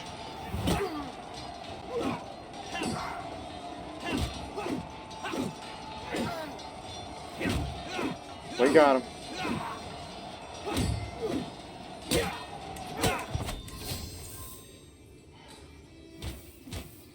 We captured the Sultan himself. Therefore, war's over.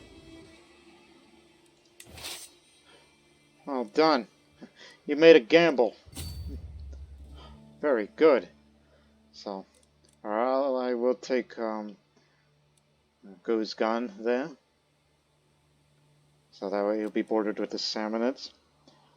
On our end, well, at least there was some prestige gained out of this.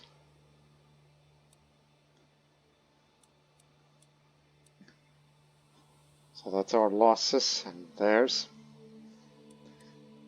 Well done.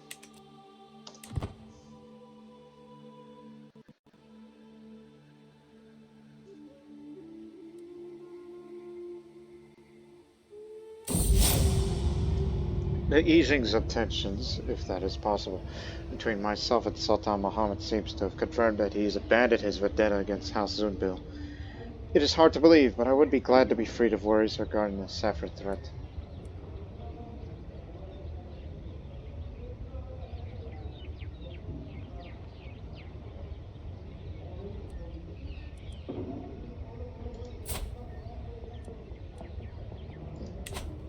So no doubt his power is weakened.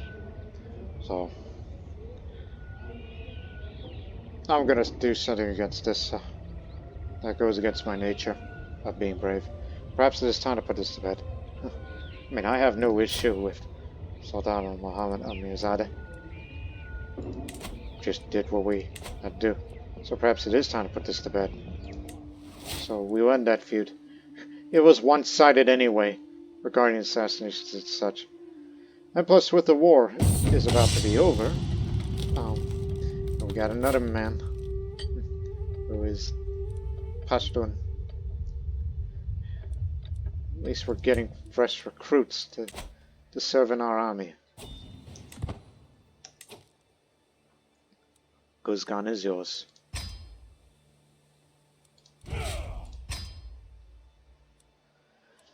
Alright. So we will end this episode right here. So again, may not like me, predecessors and nemesis. So let's just hope there'll be no more rivalries between us for now. So our focus now is to expand our realm, since we are quite capable of defending ourselves when the opportunity presents itself. We've eliminated the 3 Saffarid brothers, which I will have 1500 renown once we complete all these main objectives, which we haven't even expanded, but at least that's the way it's going to be. Because there are parts that I have claims to that I want, such as Sistan, Gazna, Urgan, and Bost. And my cousin, look at you, thief, you're doing poor. You know, if you were to drop dead right now because of you starving yourself, I get to inherit the land. In fact, there is a good reason why he's like that. He's traveling on a university visit to the House of Wisdom. Oh, he's on his way to the House of Wisdom. Well, my wish is I hope that my cousin gets killed in his travel on his way there and on his way back. And then if he dies, Sistan is mine.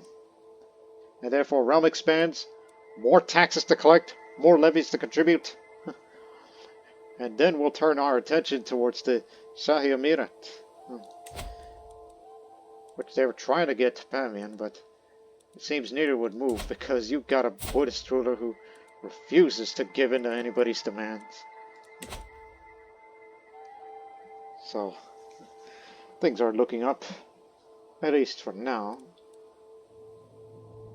Yes, we lost a few cavalry, but they will not do well up there, but every little bit helps.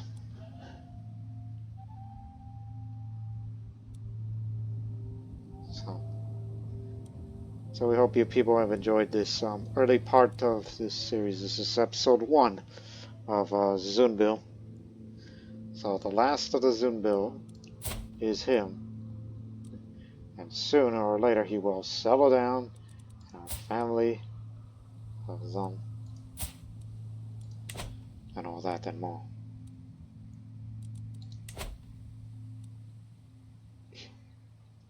Provides no taxes but gives us a tiny bit of levies now that he endorses me. Keep it up. After I swim, then I'm gonna have to seduce my wife in order to lay with her to have a child. That's what we're gonna have to do. So we'll see you in the next episode for episode 2 of this new series. But until then, so long for now.